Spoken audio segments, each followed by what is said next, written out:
Invincible issue 67 preparation for war part 2। तो story की शुरुआत ठीक पार्ट 1 के एंडिंग के बाद से होती है, जहाँ पे स्पेस रेसर ने नोलन के ऊपर अपनी गन तान दी। तो नोलन भी इस चीज से रिटेलिएट करता है और वो स्पेस रेसर के ऊपर अटैक करता है। इसी बीच नोलन स्पेस रेसर से कहता है कि तुम मुझे पिछली बार नहीं मार पाए थे, तो इस बार क्या ही मार पाओगे जब मेरे साथ एक और बंदा मौजूद है। इसी बीच हाथापाई के दौरान स्पेस रेसर की गन से वो गोली चल जाती है और वो उस पूरे एस्टेरॉइड में गड्ढा करते हुए उसे तबाह कर देती है, जिस वजह से वो पूरा का पूरा एस्टेरॉइड धीरे धीरे कोलैप्स करने लग जाता है और वो तीनों किसी तरीके से उस एस्टेरॉइड के कोलैप्स होने से पहले बाहर निकल जाते हैं। बाहर निकलने के बाद नोलन का ध्यान जैसे ही भटकता है, स्पेस रेसर एक बार फिर से उसके ऊपर गन तान देता है और अब इस सिचुएशन में नोलन की बुरी तरीके से फट चुकी थी, जिस वजह से वो स्पेस रेसर से कहता है कि गोली चलाने से पहले मेरी बात तुम्हें जरूर सुननी चाहिए। जिस पर स्पेस रेसर कहता है कि भला तुम्हारे पास मुझसे कहने के लिए क्या हो सकता है। जिस पर नोलन कहता है कि मैं यहाँ पे तुम्हें फ्री करने आया हूँ, न कि तुमसे लड़ने आया हूँ।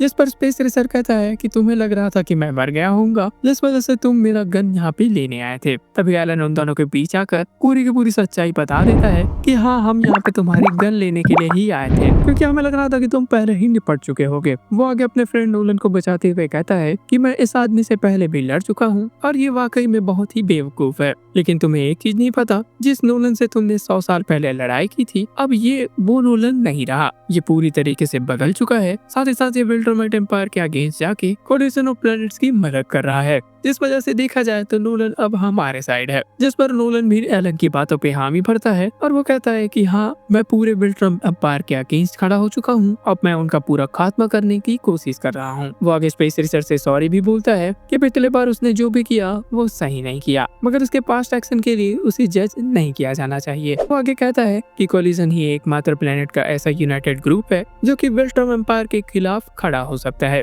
और नोलन की ये बातें सुन के स्पेस रेसर भी उनके साथ चलने के लिए मान जाता है, लेकिन स्पेस रेसर यहाँ पे क्लियर कर देता है कि अगर नोलन की तरफ से कुछ भी चालाकी की गई तो स्पेस रेसर की गन हमेशा से नोलन की तरफ ही रहेगी। जिसके बाद ये लोग वापस से टेलेस्क्रिया वापस आते हैं, जहाँ पे थीडस स्पेस रेसर को अच्छी तरीके से एग्जामिन करवा रहा होता है। वो आगे बताता है स्पेस रेसर अभी भी गुड फिजिकल कंडीशन में है और उसका मेटाबॉलिज्म एकदम उम्दा है और ये बंदा विल्ट्रम एम्पायर के खिलाफ हमारी लड़ाई में एक बहुत ही बड़ा एसेट साबित होगा। थीडस आगे कहता है कि 2 दिन के बाद तुम्हें एक नए मिशन पे निकलना है, तो अभी तुम जाके आराम कर सकते हो। जिसके बाद एलन नोलन को अपने घर लेके जाता है, जहाँ पे उसकी गर्लफ्रेंड इस चीज से काफी ज्यादा नाराज होती है, और ऐसा क्यों वो तो आप सामने कॉमिक बुक के पन्नों में देख ही सकते हैं। तो इसके 2 दिन बाद एक नया मिशन शुरू होता है, जहाँ पे एलन नोलन और उसकी टीम एक ऐसे प्लेनेट पे जाते हैं जहाँ पे एक खतरनाक क्रीचर रोगनार रहते हैं। तो जब इस प्लेनेट को विल्ट्रम एम्पायर ने डिस्कवर किया, तब इस प्लेनेट के अंदर उसे एक ऐसे रीस के मॉन्स्टर्स मिले थे जो कि किसी भी विल्ट्रामाइट को कच्चा चबा जाने की ताकत रखता है। तो इन क्रीचर को सप्रेस करने के लिए नोलन ने उस समय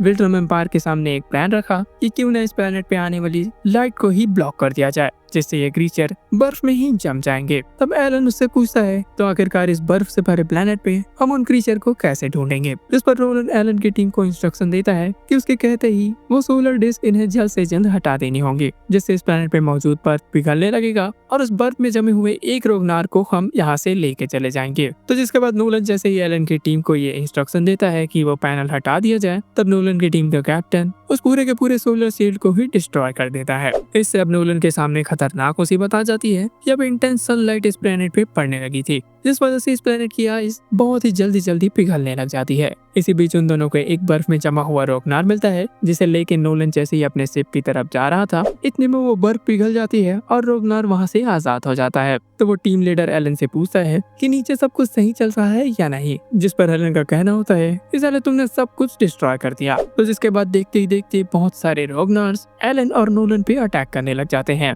अरे हाँ, एक चीज बताना तो भूल ही गया कि यह रोगनार वही मॉन्स्टर है जिसने कॉन्क्वेस्ट का एक हाथ उखाड़ दिया, साथ ही साथ उसका एक आंख भी फोड़ दिया। तो इस बात से आप अंदाजा लगा सकते हैं ये रोगनार कितना ज्यादा पावरफुल है। नोलन बार बार एलन से कह रहा था कि वो यहाँ से चले जाए, मगर एलन ऐसा नहीं करता और वो नोलन की मदद करने में लग जाता है। इसी बीच नोलन किसी तरीके से उन रोगनार्स का सामना कर रहा था, तभी एक रोगनार एलन को पूरी तरीके से जकड़ लेता है। इसके बाद नोलन किसी तरीके से एलन को बचाता है और उसे बताता है कि हम अभी तक इनसे बच पाए हैं क्योंकि ये बहुत लंबे समय से बर्फ में जमे हुए थे, जिस वजह से ये लोग अभी तक अपने फुल पोटेंशियल पे नहीं आए हैं, और इससे पहले कि ये लोग अपने फुल पोटेंशियल पे आए, हमें इस प्लेनेट से जल्द निकल जाना चाहिए। तो किसी तरीके से वो दोनों रोगनार की फौज का सामना करते हैं और उस प्लेनेट से निकल जाते हैं। तो इनका रोगनार को सही सलामत अपने प्लेनेट पे वापस ले जाना का ये प्लान तो फेल हो जाता है, जिसके बाद ये लोग खाली हाथ थेलेस के यहाँ वापस आते हैं, जिस पर थीडस उनसे कहता है कि ये प्लान पूरी तरीके से लॉस में तो नहीं रहा। अब क्योंकि रोगनार्स वापस से एक्टिव हो चुके हैं, तो वॉर शुरू होने के बाद हमें किसी तरीके से विल्ट्रामाइट्स को उसी प्लेनेट पे भेजना होगा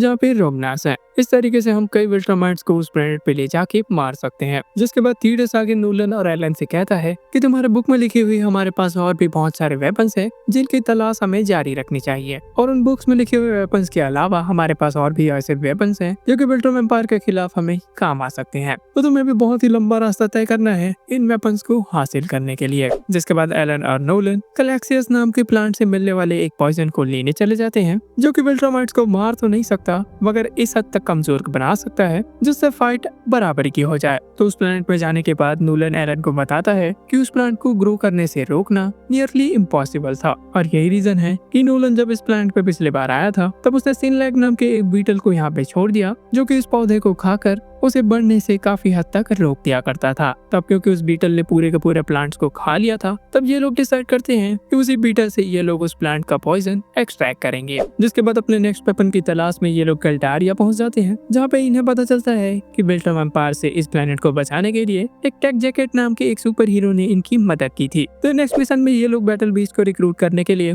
उसके बोम प्लेनेट चले जाते हैं। तो वहाँ पे जाने के बाद उन्हें पता चलता है कि इस प्लेनेट पे तो बैटल बीस्ट अभी मौजूद ही नहीं। वो अपने कॉन्फ्लिक्ट और इनवल्नरेबल स्किल को लेके इतना ज्यादा एडिक्ट हो चुका था कि वो प्लेनेट टू प्लेनेट घूमता फिर रहा है अपने वर्दी अपोनेंट की तलाश में। और यहाँ पे बैटल बीस्ट के प्लेनेट के लोग उसे वापस से अपने प्लेनेट पे देखने के लिए काफी एक्साइटेड थे, और वो ये होप कर रहे थे कि वो जल्द ही यहाँ पे लौट आए। तो इनके बहुत सारे प्लान सक्सेसफुल तो होते ही हैं, तो बहुत सारे प्लान अनसक्सेसफुल भी होते हैं, और हर प्लान के बाद ये लोग चलस्क्रिया वापस आ जाते थे। तब क्योंकि एलन की गर्लफ्रेंड नोलन को अपने घर पे नहीं देखना चाहती थी, जिस वजह से थीडस नोलन को रहने के लिए एक नया जगह दे देता है। जिसके बाद नोलन थीडस से कहता है कि मुझे बहुत सारे कंसर्न्स हैं कि अगर वॉर शुरू होता है तो हम इसे कैसे लड़ेंगे, क्योंकि नोलन का कहना होता है कि हमारे पास स्पेस रेसर है जो कि हमारे साथ काम भी कर रहा है, और हमने कलेक्सियस प्लांट से डाइल्यूटेड पॉइजन भी एक्सट्रैक्ट कर लिया है, और भी ऐसे आइटम्स हैं जो कि विल्ट्रामाइट को नुकसान पहुंचा सकते हैं, मगर मुझे डर है कि ये सब काफी नहीं होगा। जिसके बाद थीडस अपने रूम में मौजूद एक सीक्रेट डोर ओपन करता है और उसे अपने पीछे आने के लिए कहता है। इसी बीच थीडस नोलन से कहता है कि अब स्ट्राइक करने का समय आ चुका है, जिस वजह से तुम फौरन अर्थ जाओ और अपने बेटे मार्क के साथ साथ और भी ऐसे लोगों को लेके आओ जो कि इस वॉर में हमारी हेल्प कर सकते हैं। हम हमारी तरफ से पूरी तैयारी रखेंगे पूरे के पूरे विल्ट्रम एम्पायर को हराने के लिए। थीडस आगे नोलन से कहता है कि मैं तुम्हारे सामने एक ऐसी सच्चाई रिवील करने जा रहा हूँ जो कि मैंने अभी तक एलन को भी नहीं बताई। तो थीडस आगे कहता है कि विल्ट्रम प्लैनेट पे होने वाले उस जेनोसाइड से मैं पूरी तरीके से अनअवेयर था, वो तो मुझे तब पता चला जब तुमने पूरी की पूरी सच्चाई मुझे बताई। यहाँ पर थीडस ने विल्ट्रम एम्पायर से अपना मुंह इसलिए मोड़ा था क्योंकि वो जब बड़ा हो रहा था तब वो समझ गया था कि विल्ट्रामाइट एम्पायर इविल पाथ को फॉलो करके आगे बढ़ना चाहती थी, और वो ये चीज नहीं देख सकता था, जिस वजह से वो विल्ट्रामाइट एम्पायर के खिलाफ गया। वो आगे कहता है कि विल्ट्रामाइट्स की हालत जिस चीज से सबसे ज्यादा खराब हुई थी वो असल में मेरे ही जेनेटिक सिग्नेचर से बना हुआ था। जिस पर नोलन कहता है कि स्कॉच वायरस। तब थीडस कहता है कि हाँ, स्कॉच वायरस। तो इनके सामने एक स्कॉच वायरस का सैंपल था जिसके ऊपर थीडस ने और भी ज्यादा एक्सपेरिमेंट करवा के उसे और भी ज्यादा स्ट्रॉन्ग बना दिया था। तो अगर किसी भी तरीके से पिछले वाले वायरस से विल्ट्रामाइट्स के अंदर इस वायरस से लड़ने की इम्यूनिटी डेवलप हो गई है, तो ये वाला इम्प्रूव वायरस उस इम्यूनिटी का भी तोड़ है। थीडस आगे कहता है कि मैं जानता हूँ ये हम दोनों के लिए सुसाइड मिशन की तरह हो सकता है, मगर वो विल्ट्रम एम्पायर के खात्मे के लिए किसी भी हद तक जाने के लिए तैयार है, और अगर हम आने वाले वॉर में हारने वाले होंगे तो मैं इस वायरस का दोबारा यूज करने से किसी भी तरीके से हेजिटेट नहीं करूंगा। वेट अ सेकंड, दोबारा? तो इसका मतलब आप समझ ही सकते हैं कि विल्ट्रामाइट एम्पायर पे जो पहला वायरस आउटब्रेक हुआ था वो असल में थीडस ने ही डेवलप किया था, और ऐसे थीडस ने ही उन दुश्मनों के साथ मिलके उसे डेवलप किया था। आखिरकार थीडस के ही जीन सिग्नेचर से वो वायरस विल्ट्रामाइट के खिलाफ ही तैयार किया गया था। आखिरकार थीडस विल्ट्रामाइट एम्पायर से काफी पहले से लड़ता हुआ आ रहा है। तो जिसके बाद यहाँ पे ये स्टोरी एंड हो जाती है। तो आई होप आपको ये वीडियो पसंद आया होगा। अगर पसंद आया तो हमारे चैनल सुपर हीरो स्टेशन को सब्सक्राइब करें और इस वीडियो को लाइक करें। एज यूजुअल मैंने ऐसे और भी वीडियोस बना के रखे हैं जिसका लिंक आपको डिस्क्रिप्शन बॉक्स में मिल जाएगा। पिछले इनविंसिबल कॉमिक वाले वीडियो पे आपने जो रिस्पॉन्स दिखाया वो वाकई कमाल का था। तो मैं होप करता हूँ इस वीडियो में भी आपका रिएक्शन वैसा ही हो। तो जिस चीज का आपको इंतजार है वो जल्दी आपको देखने को मिलने वाला है। मेरा मतलब विल्टरमाइट पॉर से है। तो गाइस इस वीडियो के लिए इतना ही। This is Nikhil Yadav and signing of.